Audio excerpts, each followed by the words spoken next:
आज की शहरी आबादी को शिक्षा के बाद कोई सबसे ज्यादा चुनौतीपूर्ण जिम्मेदारी नजर आती है तो वो है दवा का खर्च। घर का कोई सदस्य एक बार भी बीमार पड़ जाए तो इलाज और डॉक्टर की फीस से ज्यादा चिंता दवा की सताने लगती है। वहीं घर में बुजुर्ग सदस्य हों तो ये जिम्मेदारी एक दिन एक सप्ताह की नहीं बल्कि सालों साल की हो जाती है। प्रदेश की शहरी और खासकर गरीब आबादी की इन्हीं मुश्किलों को दूर करने के लिए सरकार ने Shri Dhanvantari generic medical store योजना की शुरुआत की है, जहां बाजार से 72% तक कम दाम पर दवाएं उपलब्ध कराई जा रही हैं।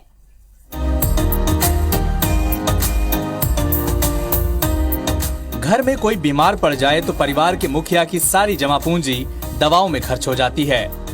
लोगों की इसी परेशानी को कम करने के लिए छत्तीसगढ़ की भूपेश सरकार ने 20 अक्टूबर 2021 को Shri Dhanvantari generic medical store योजना की शुरुआत की थी।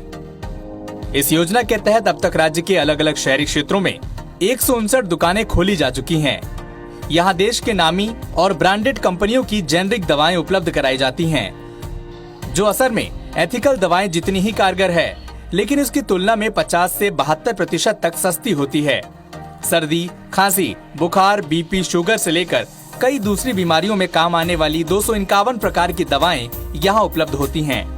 इसके अलावा 27 तरह के सर्जिकल उत्पाद भी बहुत कम दाम पर आम लोगों को उपलब्ध कराए जाते हैं।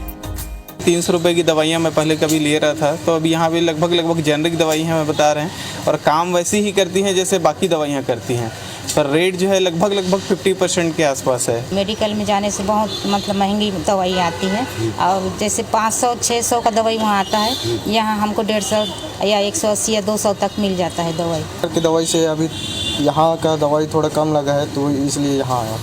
योजना से राज्य की 18 लाख जनता को फायदा हुआ है। लोगों के अब तक करीब 17.5 करोड़ रुपए बच चुके हैं और अब सरकार मेडिकल स्टोर की संख्या बढ़ाकर 194 करना चाहती है, जिससे ज्यादा से ज्यादा शहरी लोगों को लाभ हो सके।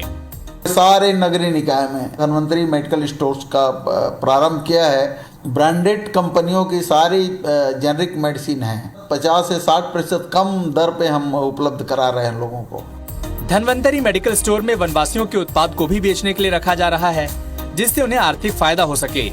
गरीब शहरी आबादी के साथ ही वनवासियों को भी लाभ पहुंचाने वाली ये योजना सरकार की दूरदृष्टि को बताती है।